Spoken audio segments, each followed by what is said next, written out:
fast forward, never turn back again. Bab 1246. Ketika Susoude mendengar suara ini, seluruh tubuhnya terasa seperti tersengat listrik, dan dia melompat-lompat. Segera, dia mengikuti suara tersebut dan melihat seorang pemuda dengan senyuman di wajahnya duduk di bangku kecil di depan pintu kamar mandi. Dia langsung kaget dan bertanya, "Kamu, siapa kamu?" Ye Chen mencibir, Saya adalah dermawan terbesar keluarga Su Anda." Susoude berkata dengan gugup, "Dermawan macam apa? Kamu, apa yang ingin kamu lakukan?" Ye Chen tersenyum dan berkata, "Saya benar-benar seorang dermawan yang hebat bagi keluarga Su Anda. Anak-anak kakak laki-laki tertua Anda adalah Su Zifei dan Su Ziyu. Mereka diculik di Jepang dan saya menyelamatkan mereka. Bagaimana menurut Anda? Apakah saya seorang dermawan yang baik bagi keluarga Su Anda?" "Keluarga Sumu, apa?" Susoude berkata dengan tercengang, Kamu adalah master misterius dari Jepang itu." Ye Chen bertanya dengan penuh minat, "Apa? Pernahkah kamu mendengar tentang saya?" Susoude dengan ragu-ragu berkata, "Saya mendengar keponakan saya membicarakannya. Ayah saya mengatakan bahwa jika saya memiliki kesempatan untuk menemukan Anda, saya harus berterima kasih." Saat dia berbicara, dia dengan hati-hati menatap Ye Chen dengan matanya, mencoba mencari tahu apakah orang ini adalah musuh atau teman. Dia diam-diam menganalisis dalam pikirannya, anak ini tiba-tiba muncul di kamarku. Tidak peduli bagaimana kamu melihatnya, dia datang dengan niat buruk. Tapi, jika dia benar-benar pria misterius yang menyelamatkan Su Zifei dan Su Ziyu di Jepang, maka dia seharusnya tidak memiliki niat buruk terhadap keluarga Su, kan? Ye Chen tersenyum saat ini dan berkata, "Oh, jika keluarga Su benar-benar ingin berterima kasih kepada saya, maka Anda harus mengucapkan terima kasih yang tulus dengan tulus, karena saya tidak hanya menyelamatkan saudara laki-laki dan perempuan mereka berdua membantu menyelamatkan saudara laki-laki tertua Anda, anak perempuan tidak sah." Ekspresi Susoude tiba-tiba berubah warna. "Anak haram kakak tertuaku, kamu sedang membicarakan Surwoli." Melihat ekspresi ketakutannya, Ye Chen mengangguk dan berkata sambil tersenyum, "Ya, saya juga menyelamatkan Surwoli."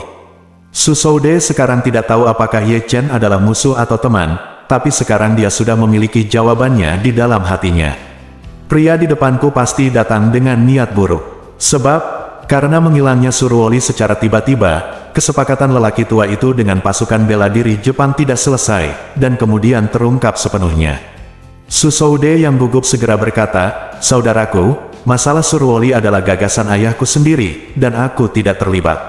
Ye Chen mengangguk dan berkata sambil tersenyum, "Saya belum selesai berbicara, jadi jangan buru-buru menjelaskannya sendiri."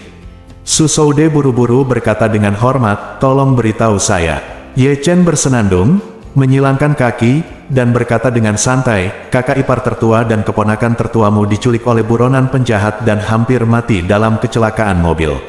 Akulah yang menyelamatkan mereka berdua." Apakah itu kamu?" Susoude semakin ketakutan saat mendengar ini. Hal terakhir yang ingin dia lihat adalah Du Haiking dan Su Ziyu masih hidup. Tanpa diduga, mereka berdua diselamatkan oleh pemuda ini. Susoude yang gugup takut Ye Chen akan melihat rasa bersalahnya, jadi dia buru-buru berpura-pura bersemangat dan berkata, "Saya tidak menyangka adik ipar dan keponakan saya masih hidup. Hebat, hebat." Petik 2. Setelah mengatakan itu, dia buru-buru menambahkan, "Saya datang ke Jinling kali ini hanya untuk mencari keberadaan mereka. Anda tidak tahu bahwa seluruh keluarga kami sangat gugup tentang keselamatan ibu dan anak perempuannya. Sebelum saya datang, ayah saya juga memperingatkan saya harus melakukan apapun untuk memastikan mereka berdua aman. Saya tidak menyangka mereka semua diselamatkan oleh Anda, terima kasih banyak." Ye Chen tersenyum dan berkata, "Susoude, kupikir semua pria di keluarga Sumu semuanya licik. Aku tidak menyangka kemampuan aktingmu terlalu berlebihan dan tidak ceroboh sama sekali. Aku benar-benar kecewa." Susoude berkata dengan gugup, "Tuan, apa maksud Anda dengan ini?" Mengapa saya tidak dapat memahaminya dengan baik?" Saat dia berbicara, pikiran Susoude sudah berjalan dengan kecepatan tinggi. Dia kini yakin kalau pemuda di depannya itu punya niat buruk, jadi yang dia pikirkan hanyalah bagaimana dia bisa keluar dari masalah. Pada saat ini, pikiran pertama yang terlintas di benaknya adalah berteriak minta tolong. Di lantai hotel ini, setidaknya ada bawahanku, termasuk banyak master. Gabungan kekuatan bertarung mereka sangat mencengangkan. Anak ini mungkin bukan tandingannya. Tapi fakta bahwa orang ini bisa muncul di kamarku secara diam-diam membuktikan kalau kekuatan pribadinya masih sangat kuat. Dikombinasikan dengan deskripsi sebelumnya oleh Su Zifei dan Su Ziyu, orang ini dapat membunuh banyak ninja top Jepang sendirian. Ini menunjukkan bahwa orang ini sangat kuat. Bahkan jika gabungan anak buahku bisa mengalahkannya, aku khawatir saat aku meminta bantuan, dia akan langsung membunuhku. Memikirkan hal ini, dia segera melepaskan gagasan untuk meminta bantuan. Tetapi jika saya tidak meminta bantuan, apa yang akan terjadi selanjutnya? Bagaimana jika dia ingin membunuh saya? Tepat ketika dia sedang berjuang, Surwoli turun tangan. Ketika Susoude melihat Surwoli, dia segera membuka mulutnya dengan gemetar seolah sedang melihat hantu. Surwoli, kamu, kenapa kamu ada di sini? Surwoli menatapnya dengan dingin dan bertanya, apa? Kamu pasti kecewa melihat aku masih hidup, kan? Susoude berkata dengan panik, Surwoli, jangan salah paham. Kamu adalah darah daging kakak laki-lakiku dan keponakanku. Bagaimana aku bisa berharap sesuatu akan terjadi padamu? Surwoli mengertakkan gigi dan mengutuk, Susoude, berhentilah berpura-pura menjadi orang baik di sini. Kalian keluarga Su memperlakukanku sebagai umpan meriam dan menjual hidupku langsung ke pasukan bela diri Jepang. Apa menurutmu aku tidak melakukannya? Tahu, Susoude menjelaskan dengan cemas, Surwoli, keputusan itu bukan buatanku, itu semua adalah kakekmu. Surwoli segera berkata dengan marah, dia bukan kakekku. Dia bajingan yang kejam dan tidak tahu malu, cepat atau lambat aku akan membunuhnya dengan tanganku sendiri. Melihat Surwoli sedikit bersemangat, Ye Chen berkata dengan tenang, Surwoli, kamu harus belajar mengendalikan emosimu setiap saat, jika tidak, betapapun berbakatnya kamu tidak akan bisa menjadi orang hebat di masa depan. Petik 2. Praktisi biasa hanya melatih kulit, otot dan tulangnya saja, selama mereka berlatih keras maka amarah dan emosinya tidak akan banyak berpengaruh pada kekuatannya sendiri. Namun, orang-orang seperti Surwoli, yang telah berlatih tinju internal dan menguasai kekuatan internal sejak kecil, paling takut mengalami masalah dengan mentalitasnya. Jika tidak, kemungkinan besar Anda akan terjerumus ke dalam masa kemacetan dan sulit melakukan terobosan. Ketika Surwoli mendengar kata-kata Ye Chen, dia segera sadar, mengendalikan emosinya, dan berkata dengan malu, terima kasih, Tuan Ye, karena telah mengingatkan saya terlalu impulsif. Ketika Susoude mendengar ini, dia menunjuk ke arah Ye Chen dan berseru, kamu, nama belakangmu adalah Ye. Ye Chen mengangguk, ya, nama keluarga saya adalah Ye. Susoude berseru, kamu, apakah kamu dari keluarga Ye? Begitu dia selesai berbicara, dia bergumam pada dirinya sendiri, tidak mungkin. Aku belum pernah mendengar ada master yang keluar dari keluarga Ye. Begitu dia selesai berbicara, dia mengangkat kepalanya dan menatap Ye Chen. Semakin dia melihat, semakin dia merasa bahwa pemuda ini tampak sangat akrab. Sepertinya saya pernah melihatnya di suatu tempat. Jadi, dia memutar otak dan berpikir sejenak, dan tiba-tiba sebuah wajah muncul di benaknya. Wajah ini langsung mengejutkannya. Dia memandang Ye Chen dan berseru, kenapa kamu sangat mirip Ye Changying? Siapa kamu dari Ye Changying? Ye Chen membuang ekspresi sinisnya dan berkata dengan dingin, Ye Changying adalah ayahku, dan aku adalah putranya, Ye Chen. Bab 1247. Saat Ye Chen mengungkapkan identitasnya, seluruh tubuh Susoude terasa terkejut. Dia menatap Ye Chen dengan tercengang dan berkata dengan panik, apakah kamu benar-benar putra Ye Changying? Setelah mengatakan ini, dia bergumam pada dirinya sendiri tanpa menunggu Ye Chen menjawab, mereka terlihat sangat mirip, pasti tidak ada yang salah. Segera setelah itu, dia buru-buru berkata, Xiao Ye, ayahmu dan aku memiliki persahabatan. Secara logika, kamu harus memanggilku paman. Ye Chen berkata dengan nada menghina, kamu ingin aku memanggilmu paman? Apakah kamu layak? Susoude buru-buru berkata, saya tahu Anda pasti tidak memiliki kesan yang baik terhadap keluarga Su. Tetapi keluarga Su dan Ye kami telah lama sepakat untuk tidak mengganggu satu sama lain dan tidak saling berkonfrontasi. Dalam 10 tahun terakhir atau 20 tahun, kami selalu berpegang pada prinsip menjaga hubungan dekat dan mengembangkan ekonomi kami sendiri. Anda tidak dapat melanggar perjanjian ini.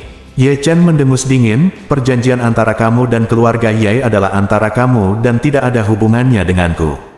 Su Shoude berkata dengan panik, nama keluargamu adalah Ye, kamu harus mematuhi perjanjian antara keluarga Ye dan kami. Ye Chen mencibir dan berkata, saya tidak mengakui perjanjian apapun antara Anda dan keluarga Ye. Saya hanya mengenali 8 kata. 8 kata yang mana? Ye Chen mengucapkan kata demi kata, kebencian antara orang tua tidak bisa didamaikan. Su Shoude menjadi semakin panik dan berseru, tetapi kematian orang tuamu tidak ada hubungannya dengan keluarga Su kita. Ye Chen berkata dengan dingin, keluarga Sumu memimpin dalam menciptakan aliansi anti-Ye. Hanya 4 kata ini yang akan merugikanmu. Su Shoude dengan cepat menjelaskan, Xiao Ye, ketika kecelakaan ayahmu terjadi, aku belum mulai mengambil alih urusan keluarga Su, dan aliansi anti-Ye tidak ada hubungannya denganku. Ye Chen berdiri, meraih kerah jubah mandi Su Shoude, dan berkata dengan tegas, bukan kamu yang memiliki keputusan akhir apakah itu penting atau tidak, tapi milikku. Setelah itu, dia tersenyum tipis dan berkata, Tuan Su, saya telah menyiapkan kamar yang bagus untuk Anda di Jinling. Karena Anda di sini, ikutlah dengan saya dan nikmatilah. Su Shoude tidak tahu kemana Ye Chen akan membawanya, apalagi apa yang dia rencanakan untuk dilakukan padanya. Hanya dengan melihat ekspresi Ye Chen, dia tahu itu jelas bukan hal yang baik, jadi dia terisak ketakutan dan memohon, Ye Chen, aku benar-benar tidak melakukan apapun yang menyakiti ayahmu. Aliansi anti-Ye dimulai oleh ayahku dan kakak laki-lakiku yang tertua saat itu. Ya, ada yang zalim dan ada yang berhutang, dan jika kamu ingin balas dendam, kamu harus pergi ke mereka. Ye Chen tersenyum dan berkata, keluarga Su kalian benar-benar seperti kelompok yang sama. Kapanpun terjadi kesalahan, keluargamu sendiri yang akan disalahkan. Setelah mengatakan itu, nada suaranya tiba-tiba membaik sedikit, dan dia berkata dengan tegas, tapi jangan khawatir, ayahmu dan kakakmu tidak bisa melarikan diri, ini hanya masalah waktu. Silakan ikut denganku hari ini. Begitu dia selesai berbicara, Ye Chen mengulurkan tangannya dan menamparkan keningnya dengan keras. Su Shoude merasa pusing dan seluruh tubuhnya langsung kehilangan kesadaran. Ye Chen segera bertanya pada Su Ruoli, di mana Steve? Su Ruoli berkata dengan tergesa-gesa dan penuh hormat, kembali ke Tuan Ye, Steve diikat setelah saya membuatnya pingsan. Dia ada di balkon. Bagus. Ye Chen mengangguk dan berkata kepada Su Ruoli, Ruoli, tolong bantu aku mengatasi jejaknya dan jangan tinggalkan petunjuk apapun. Su Ruoli berkata tanpa ragu-ragu, baiklah. Tuan Ye, menangani adegan itu adalah salah satu keahlian terbaik saya. Dulu, ketika Su Ruoli bekerja di keluarga Su, sering terjadi pembunuhan atau penculikan. Setiap kali Su Ruoli mampu menangani semua petunjuk tanpa meninggalkan jejak, kemampuannya dalam hal ini sangat mengesankan. Ye Chen menyerahkan adegan itu padanya dan menyeret Su Shoude yang mati seperti babi ke balkon besar kamar presidensial. Pada saat ini, tangan dan kaki Steve yang tidak sadarkan diri diikat erat oleh spray, dan tubuhnya meringkuk menjadi bola. Ye Chen mengeluarkan ponselnya dan meminta Chen Zekai untuk memberitahu pilot helikopter untuk meletakkan talinya, dan mengikat Steve dan Su Shoude erat-erat dengan tali nilon yang kuat, dan kemudian kedua pria itu diam-diam diangkat dengan winch. Pada saat ini, Su Ruoli sedang mundur sambil menangani jejak kaki yang ditinggalkannya. Dia melangkah kembali ke balkon selangkah demi selangkah dan dengan hormat berkata kepada Ye Chen, Tuan Ye, semuanya telah diurus. Ye Chen mengangguk. Saat ini, Chen Zekai mengirim pesan, Tuan, sebuah mobil bisnis datang dari bandara dan memasuki ruang bawah tanah hotel. Orang-orang Su Shoude baru saja menyegel ruang bawah tanah.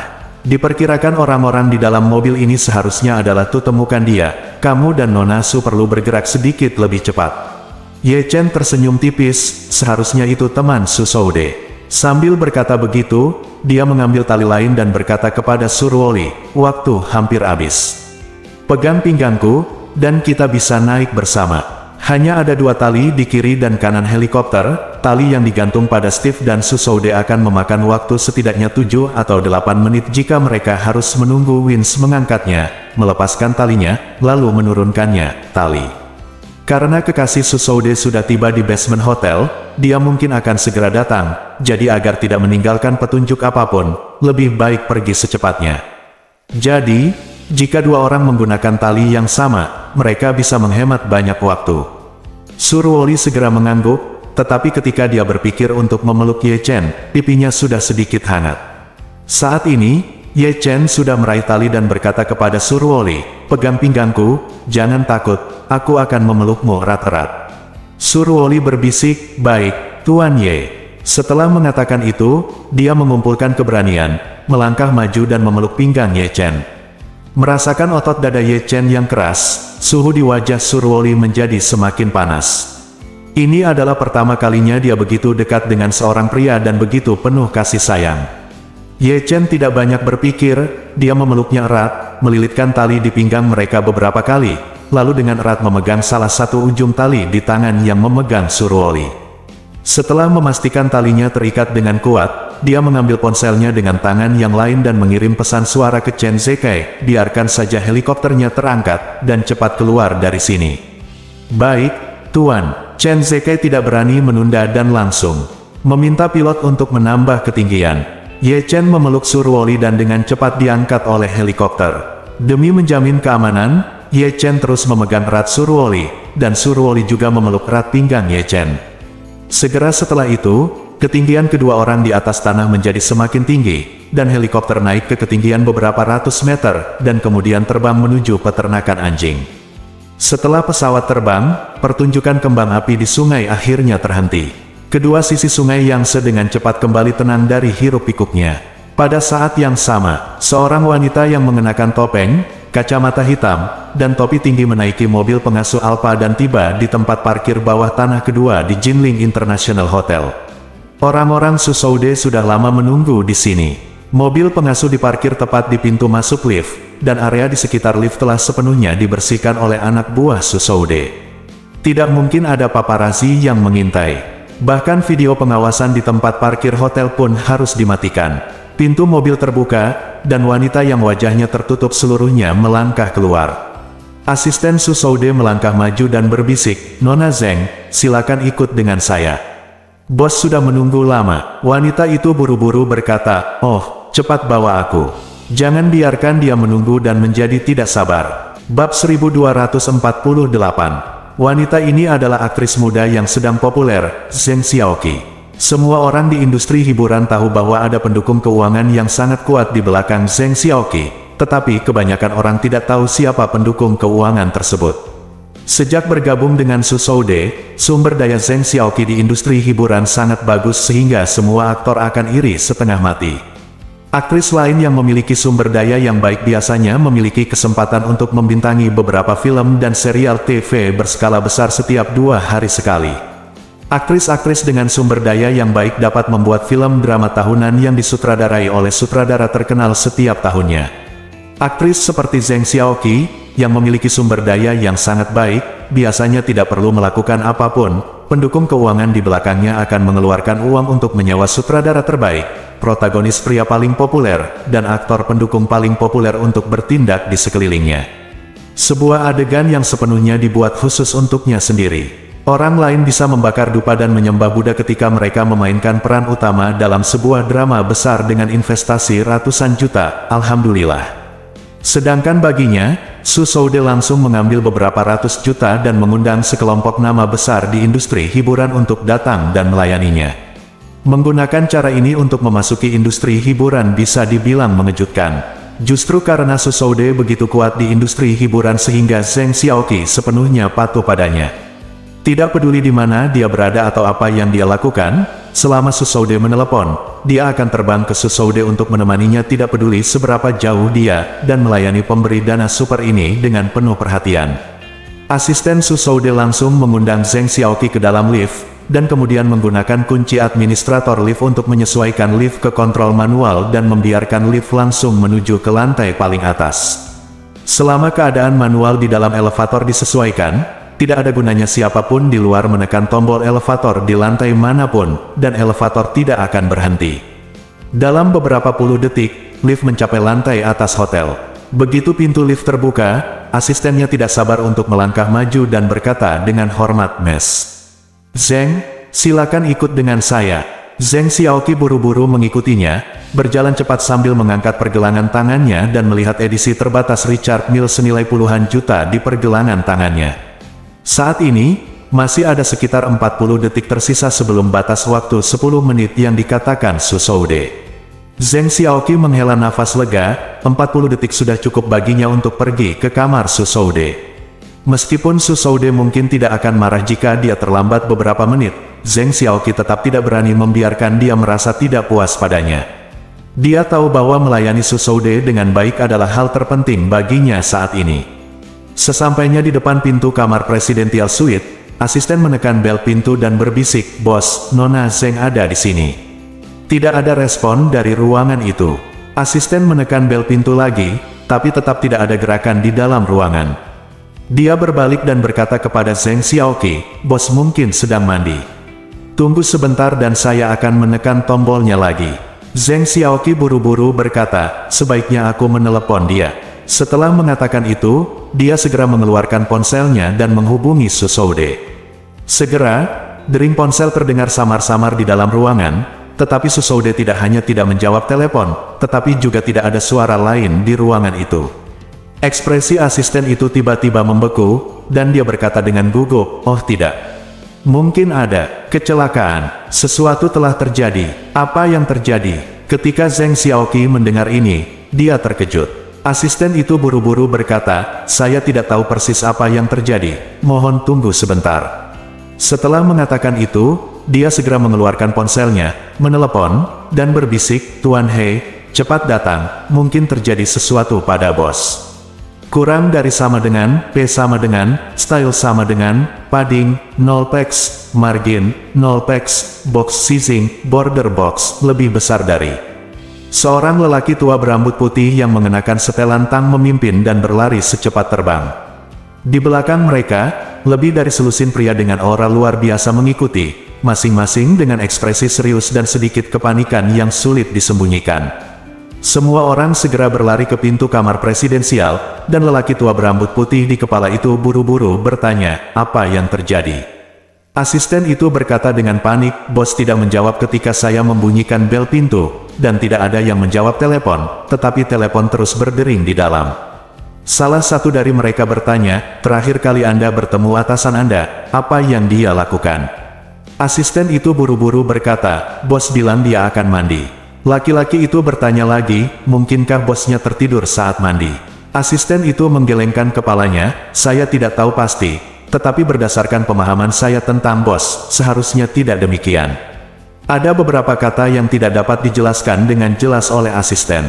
Misalnya, dia tahu betul bahwa Su Shoude sangat menyukai Zheng Xiaoqi. Setiap kali Zheng Xiaoqi datang menemuinya dengan tenang, dia akan sangat bersemangat menunggu kemunculan Zheng Xiaoqi. Kadang-kadang, untuk menemukan keadaan yang lebih baik, dia bahkan mengatur untuk menyiapkan beberapa obat yang menyenangkan. Jadi, secara logika, dia tidak boleh tertidur saat ini. Pada saat ini, lelaki tua berambut putih berkata dengan ekspresi serius, "Bahkan jika bos tertidur di kamar mandi, kecelakaan dapat dengan mudah terjadi jika Anda tidak mengawasinya. Ayo mendobrak pintu dan masuk." Asisten itu juga mengangguk dengan cepat. Jika Anda ingin tahu apa yang terjadi pada Su Shoude, melanggar gawang adalah satu-satunya cara. Jadi, dia segera berkata kepada orang tua itu, "Dia tua, kamu yang memutuskan segalanya." Tuan He mengangguk, dan segera energi batin di tubuhnya tenggelam ke kaki kanannya, dan dia tiba-tiba menendangnya keluar pintu ganda yang terbuat dari tembaga murni ditendang hingga terbuka. Segera, dia memimpin dan bergegas masuk. Presidential Suite Su Shoude berukuran sangat besar, dengan luas penggunaan lebih dari 400 meter persegi, bahkan memiliki kolam renang dalam ruangan sendiri yang bisa dikatakan sangat mewah. Jadi, sekelompok orang bergegas masuk dan mencari di setiap sudut dengan susah payah, lalu semua orang bertemu dan sampai pada kesimpulan yang mengejutkan, Su Shoude hilang. Tidak hilang. Dunia telah menguap. Tuan He, yang awalnya sangat berbudi luhur, kini panik sampai mati, dan wajahnya dipenuhi kerutan karena gugup. Sambil mondar-mandir di ruang tamu, dia berkata dengan mendesak, "Apa yang terjadi?"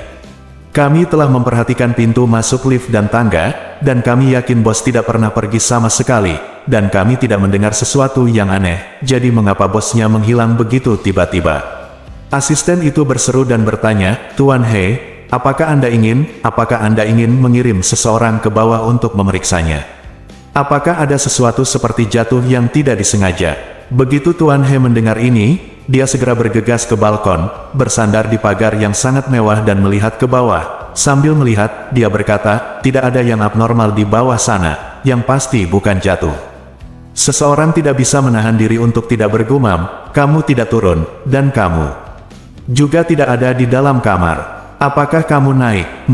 Mendengar ini, Tuan He mengerutkan kening dan berkata, "Lantai atas adalah atap, dan kamu tidak bisa naik dari kamar, jadi lebih tidak mungkin lagi, kamu tidak bisa terbang begitu saja, kan?"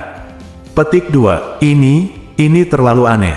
Seseorang berkata dengan panik, bahkan kentut pun akan meninggalkan sedikit bau. Bagaimana mungkin orang yang hidup tiba-tiba menghilang? Hilang begitu saja. Setelah melihat sekeliling, asistennya berkata, "Pakaian bos masih ada, tapi ada satu jubah mandi yang hilang. Jika dia pergi diam-diam sendirian, setidaknya dia akan mengganti pakaiannya. Mungkinkah dia diculik?" Bab 1249. Penculikan. Ekspresi Tuan He berkedut. Yang paling dia takuti adalah Su Shoude akan diculik. Oleh karena itu, dia tidak bisa menahan diri untuk berpikir dalam hati, "Saya juga salah satu majikan veteran dari keluarga Su. Kali ini saya secara pribadi datang ke Aorus Hill untuk melindungi Tuan Muda kedua. Jika dia benar-benar diculik secara diam-diam di bawah hidung saya, lalu apa yang akan terjadi? Di mana saya bisa meletakkan wajah lama saya? Bagaimana saya bisa menjelaskan kepada Master ketika saya kembali?" Segera, dia memikirkan Steve, yang tinggal di sebelah Su Shoude, dan berkata, seolah-olah sedang berusaha keras, "Apakah bos akan mengobrol dengan orang Amerika di sebelah itu?" Asistennya, seperti dia, sedang menunggu keajaiban terjadi. Melihat bahwa kamar presidensial tidak dapat ditemukan dimanapun, dia menjadi panik sampai mati. Ketika dia mendengar ini, matanya berbinar dan dia berkata dengan penuh semangat, "Itu mungkin, itu benar, mungkin." Setelah mengatakan itu, dia segera berbalik dan berlari keluar. Yang lainnya segera mengikuti. Ketika saya sampai ke kamar sebelah dan membunyikan bel pintu, masih belum ada jawaban. Setiap orang yang masih berpegang pada secercah harapan segera merasakan hatinya tenggelam ke dasar. Semua orang memandang Tuan He, menunggunya mendapatkan ide. Tuan He, yang biasanya memiliki ekspresi wajah yang tenang dan sulit dipahami, tampak persis seperti saat ayahnya meninggal ketika dia berusia 18 tahun. Dengan wajah gelap, dia mendobrak pintu Stephen dan mengajak semua orang masuk lagi, hanya untuk menemukan bahwa Stephen, seperti Su Shoude, juga telah menghilang. Tuan He seperti seekor anjing, mengendus-endus di sini, melihat ke sana, dan menyentuh kemana-mana untuk waktu yang lama. Tetapi dia tidak dapat menemukan petunjuk yang berharga. Dia begitu panik sehingga di akhir sentuhan, tangannya mulai gemetar tak terkendali. Akhirnya, dia duduk di tanah dan berkata dengan wajah pucat, "Cepat panggil Master dan lapor." Beberapa menit yang lalu, Su Chengfeng baru saja berbaring. Awalnya, apa yang terjadi di Jinling membuatnya tidak bisa tidur atau makan dengan baik. Secara khusus, keberadaan Du Haiking dan Su Ziyu tidak diketahui, yang membuatnya khawatir insiden tersebut akan terungkap. Apalagi ia memang sedikit khawatir dengan cucu sulungnya Su Ziyu, lagi pula ia sudah menjadi hewan peliharaannya sejak kecil dan ia sangat menyayanginya. Namun, ketika keluarga Su secara bertahap mengambil kendali opini publik, kekhawatiran batinnya tiba-tiba mereda. Meskipun dia masih sedikit mengkhawatirkan Su Ziyu, dia memikirkannya nanti. Su Ziyu dan Du Haiking masuk ke mobil bersama, mengalami kecelakaan mobil bersama, dan menghilang bersama. Jika dia mengira Du Haiking akan mati, maka Su Ziyu akan melakukannya, pasti mati juga. Jika saya berharap Su Ziyu akan selamat, maka Du Haiking mungkin akan selamat juga. Oleh karena itu, dia kemudian berubah pikiran dan berpikir dalam hati, hasil yang paling bebas dari rasa khawatir adalah mereka berdua mati bersama. Jika hanya Ziyu yang hidup, maka dengan karakternya, dia pasti akan mencoba yang terbaik, hingga jika kita mengetahui keseluruhan ceritanya, mungkin mereka akan berbalik melawanku, jadi sebaiknya aku menyelesaikannya seperti ini dan menyelamatkan diriku dari lebih banyak masalah. Dia agak lega memahami level ini. Kini kita tinggal menunggu Su Shoude melaporkan kembali berita kematian mereka berdua secepatnya. Saat ini, pengurus rumah tangga mengetuk pintu dan mengumumkan, "Tuan, keluarga Du ada di sini. Keluarga Du. Su Chengfeng merasa pusing dan bertanya, siapa saja yang ada di sini? Pengurus rumah tangga berkata dengan tergesa-gesa, Tuan Du Zhenhua, Tuan Du, datang bersama Du Haifeng, bos dari keluarga Du. Tuan Su tidak bisa menahan diri untuk tidak menggosok pelipisnya dan menghela nafas pada dirinya sendiri. Saya sangat menyesal, mengapa keluarga Du datang kepada saya untuk mencari saya? Apakah mereka datang kepada saya untuk menuduh saya? Seharusnya bukan itu yang terjadi, kasus Jinling bukan wilayahku, dan tidak ada bukti untuk membuktikannya. Du Haiking dirugikan olehku, bisakah kamu bertanya padaku tentang hal itu? Namun, bagaimanapun juga, keluarga Du tetaplah mertuaku, dan mereka juga memiliki hubungan yang dalam dengan pejabat tingkat tinggi. Aku tidak bisa menyinggung perasaan mereka secara terbuka. Sepertinya aku hanya bisa menghadapinya. Memikirkan hal ini, Tuan Su berkata kepada pengurus rumah tangga, Anda mengatur agar mereka duduk di ruang tamu sebentar, dan saya akan segera datang. Baik Tuan. Beberapa menit kemudian, Tuan Su masuk ke ruang tamu. Begitu mereka sampai di ruang tamu, mereka melihat keluarga Du dan putranya berdiri di tengah ruang tamu dengan wajah marah. Dia segera berpura-pura kesakitan, melangkah maju dan terisak, ayah mertuaku. Apa yang terjadi dengan Haiking dan Ziyu? Mereka berdua, apakah kamu punya kabar? Du Zhenhua berkata dengan dingin, Su Chengfeng. Aku masih ingin bertanya padamu. Apakah masalah istri Haiking dan Ziyu ada hubungannya denganmu? Sebaiknya kamu mengatakan yang sebenarnya kepadaku. Jika tidak, aku, Du Zhenhua, akan berselisih denganmu. Saya, Tuan Su menunjuk ke hidungnya dan berkata dengan sangat sedih, Haiking adalah menantu perempuan saya, dan Ziyu adalah cucu perempuan saya. Bagaimana saya bisa menyakiti mereka? Setelah mengatakan itu, dia segera menambahkan, sejujurnya, saya telah mengirim Soude untuk segera pergi ke Jinling untuk menyelidiki dan menyelamatkan. Bahkan jika kita mencoba yang terbaik, kita harus menjaga mereka berdua tetap aman. Meskipun Du Zhenhua sedikit curiga terhadap Su, tidak ada bukti sama sekali. Dan satu hal yang membuatnya bingung adalah dia mengetahui bahwa Tuan Su sangat menyayangi cucunya Su Ziyu. Jika sesuatu terjadi pada Du Haiking sendiri, mereka akan mengira bahwa Tuan Su atau Su Soudao mungkin yang berada jauh di Australia. Namun, hanya karena Su Ziyu juga mendapat masalah, mereka semua merasa bahwa kedua orang ini tidak akan membunuh cucu perempuan mereka atau putri mereka sendiri. Oleh karena itu, Du Zhenhua, yang saat ini tidak dapat menilai situasi, bertanya dengan dingin, apakah Su Soude mendapatkan hasil dari penyelidikannya di Jinling?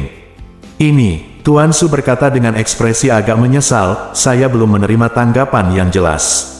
Dia baru saja memberitahu saya bahwa dia menyuruh orang mencari di semua rumah sakit di Jinling, tetapi tidak ada jejak mereka berdua ditemukan. Setelah mengatakan itu, Tuan Su buru-buru berkata, ayah mertuaku, jangan khawatir. Bagaimana kalau aku menelepon sekarang dan menanyakan apakah ada situasi terkini di Soude? Du Zhenhua mengangguk dan berkata, baiklah, tanyakan padanya. Saat dia sedang berbicara, ponsel kepala pelayan tiba-tiba berdering. Dia buru-buru pergi ke sudut untuk menjawab panggilan tersebut, lalu berlari untuk melaporkan, Tuan, ini Lao He yang menelepon, mengatakan bahwa dia memiliki sesuatu yang penting untuk dilaporkan kepada Anda. Oh, Tuan Su berkata dengan tergesa-gesa, berikan teleponnya padaku secepatnya. Pengurus rumah tangga dengan cepat menyerahkan telepon kepadanya. Setelah Tuan Su menjawab panggilan tersebut, dia langsung bertanya, Lao He, apakah kamu menemukan petunjuk penting di Jinling? Tuan He berkata dengan suara gemetar, Tuan, saya, maaf. Untuk apa kamu minta maaf? Tuan Su menyadari ada yang tidak beres dan mengerutkan kening dan bertanya, apa yang begitu penting? Katakan padaku secepatnya. He Lao Geng menelan, Tuan muda kedua. Tuan muda kedua, dia. Tuan Su sangat cemas sehingga dia berseru, jangan ragu untuk berbicara dengan saya. Apa yang terjadi dengan Soude? Ayo, beritahu saya. Tuan He menghela nafas berat, hei. Tuan muda kedua, dia hilang. Tuan Su tiba-tiba menjadi bersemangat dan berteriak, hilang. Apa katamu? Orang hidup yang sangat besar menghilang di depan hidungmu tepat setelah tiba di Aorus Hill. Bab 1250. Su Chengfeng tidak dapat menerimanya, putra keduanya baru saja tiba di Jinling, dan dia sudah menghilang bahkan tanpa bermalam di Jinling. Selain itu, dia tahu kekuatan Tuan He. Setelah bekerja untuk keluarga Su selama bertahun-tahun, hampir mustahil menemukan lawan. Su Soude memiliki perlindungan rahasianya, jadi bagaimana dia masih bisa menghilang? Tuan He di sisi lain telepon juga sedang meratap saat ini, dan berkata dengan sangat malu, "Tuan, saya berada di lantai yang sama dengan Tuan Muda kedua, dan saya telah menjaga dari masalah apapun." Tapi tanpa diduga, Tuan Muda kedua tiba-tiba tampak seperti dia baru saja menguap dan menghilang dari kamarnya. Semua ini sangat aneh sehingga aku tidak dapat mempercayainya. Saat dia mengatakan itu, dia buru-buru menambahkan, "Ngomong-ngomong, tidak hanya Tuan Muda kedua yang hilang, tapi teman baru Tuan Muda kedua juga hilang." Tuan Su buru-buru bertanya, "Teman baru? Kamu berteman dengan siapa?" Tuan He buru-buru menjelaskan, "Itu adalah orang Amerika yang ditemui Tuan Muda kedua di bandara. Keluarga mereka memiliki hubungan dengan keluarga Rothschild, dan dia kebetulan telah memesan hotel yang sama dengan Tuan Muda kedua, jadi Tuan Muda kedua Tuan mengundangnya untuk tinggal di sebelah." Tuan Su berseru dan bertanya, "Apakah ada yang salah dengan orang Amerika itu?" "Kelihatannya tidak seperti itu." Tuan He berkata, "Saya telah mengamati orang Amerika itu. Dia hanyalah seorang pria paruh baya biasa. Dia tidak terlihat seperti seseorang dengan kungfu atau kekuatan khusus apapun, jadi sudah pasti tidak mungkin dia." Tuan Su mengerutkan kening dan berkata dengan dingin, "Masalah ini bahkan lebih aneh lagi. Sudah sangat sulit bagi seseorang untuk menghilang secara diam-diam di depan hidung Anda, apalagi dua orang sekaligus." Tuan He berkata dengan tergesa-gesa, "Ya, Tuan, saya curiga pihak lain pastilah ahli di antara para Tuan." Tuan Su berkata dengan gugup, "Bagaimana orang sekuat itu bisa ada di tempat sekecil Jinling? Anda telah menjadi praktisi seni bela diri selama bertahun-tahun. Pernahkah Anda mendengar ada master yang muncul di Jinling?" "Tidak pernah." Tuan He berkata dengan jujur, "Tuan, sejujurnya, tidak ada keluarga seni bela diri di Jinling yang terkenal." Itu lebih aneh lagi. Tuan Su merasa tidak enak di dalam hatinya. Dia tidak bisa menahan diri untuk tidak menggosok pelipisnya dan berkata, "Tempat di Jinling ini benar-benar aneh. Hai King dan Zi, keberadaan Yu dan istrinya adalah masih belum diketahui, dan Soude tiba-tiba menghilang lagi. Rasanya seperti ada medan magnet kuat yang tidak dapat dijelaskan dan tidak dapat dijelaskan di tempat ini, dan ada keanehan dan misteri di mana-mana." Tuan He buru-buru berkata, "Tuan, ini bukan satu-satunya hal yang aneh. Orang Amerika yang ditemui Tuan Muda kedua hari ini datang jauh-jauh ke Jinling untuk mencari putranya. Konon putranya bersama lebih dari selusin orang, beberapa waktu yang lalu.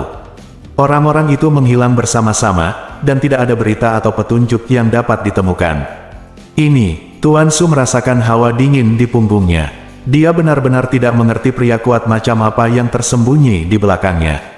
Untuk memiliki kekuatan menutupi langit dengan satu tangan, orang itu pasti luar biasa. Jadi, dia buru-buru mengertakkan gigi dan berkata, "Lao He, aku tidak peduli metode apa yang kamu gunakan, kamu harus menemukan keberadaan Soude.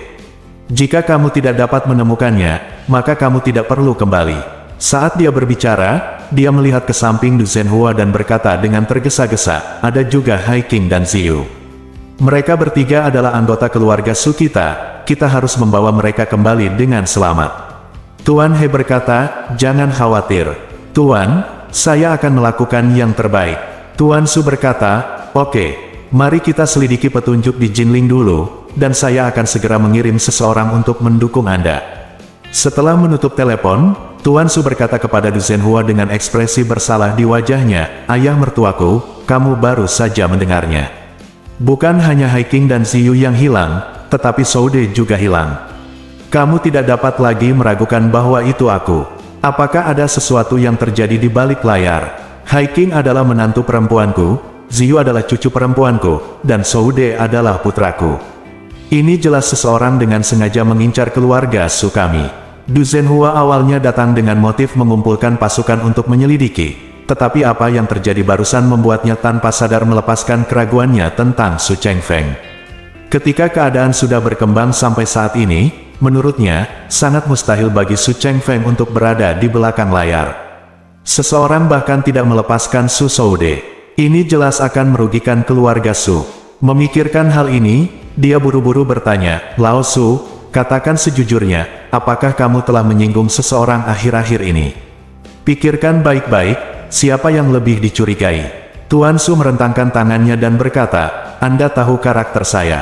Saya biasanya tidak terlalu terkendali, jadi saya menyinggung banyak orang. Jadi sekarang Anda meminta saya untuk memikirkannya, saya tidak mengerti siapa orang itu. Du Zhenhua hanya bisa menghela nafas, dia tahu betul bahwa Su Chengfeng mengatakan yang sebenarnya. Sejak keluarga Su mengungguli keluarga Ye dan menjadi keluarga pertama di Tiongkok, Su Chengfeng selalu menganggap dirinya sebagai bos dunia bisnis. Ia biasanya sombong dan merendahkan semua orang, sehingga ia telah menyinggung banyak orang. Memikirkan hal ini, dia berkata dengan serius, Su tua, apa yang terjadi barusan adalah karena kecerobohanku. Prioritas utama sekarang adalah menemukan ketiganya dengan cepat. Aku mengirim Haiyang dan Haiying ke Jinling 2 jam yang lalu. Menurutku lebih baik agar kedua keluarga kita bergabung dan menyelidiki bersama. Bagaimana menurut Anda? Melihat bahwa dia telah menyelesaikan kecurigaan Du Zhenhua untuk sementara, Tuan Su menghela napas lega dan berkata, Ya ampun, jika kamu bersedia menyelidikinya denganku, itu bagus sekali. Aku hanya takut kamu akan menyalahkanku, dan salah paham. Aku punya dendam di hatiku, tapi aku tidak menyangka kamu bersedia bergandengan tangan dengan kedua keluarga. Aku sangat tersentuh. Du Zhenhua berkata dengan nada meminta maaf. Itu karena aku baru saja merasa cemas sehingga aku mengatakan sesuatu yang tidak pantas. Aku harap kamu tidak terlalu keberatan, ayah mertua. Tuan Su segera berkata dengan malu, bagaimana mungkin, ayah mertua. Anda menyerahkan Haiying kepada keluarga Su kami dan gagal melindunginya. Ini adalah tanggung jawab keluarga Su itu sendiri. Bahkan jika Anda pukul aku, itu salahku, Su Chengfeng. Pantas mendapatkannya. Saat dia berbicara, dia menghela nafas panjang, melambaikan tangannya dan berkata, Hei, jangan bicarakan ini lagi. Prioritas utama sekarang adalah kita harus mengirim lebih banyak orang ke Jinling secepatnya. Bahkan jika Jinling sedang jungkir balik, kita harus menyelamatkan mereka semua keluar. Du Zhenhua mengangguk, mengangkat tangannya dan berkata, kalau begitu, Haifeng dan saya akan kembali dan memilah semua sumber daya dan koneksi kami, dan mentransfer semua tenaga yang kami bisa ke Jinling sesegera mungkin. Oke, Pak Su juga sengaja berpura-pura bersemangat dan berkata, kalau begitu, saya akan segera mengerahkan semua orang yang bisa dimobilisasi ke sana. Du Zhenhua bersenandung dan berkata, ayah mertua, ucapkan selamat tinggal dulu. Tuan Su berkata dengan tergesa-gesa, saya akan membawamu keluar. Du Zhenhua dengan cepat berkata, ayah mertuaku, mohon tetap di sini, kita bisa keluar sendiri. Tuan Su berpura-pura marah dan berkata, ayah mertuaku, apalagi yang bisa kamu katakan kepadaku agar sopan? Ayo, aku akan mengantarmu pergi. Bersambung.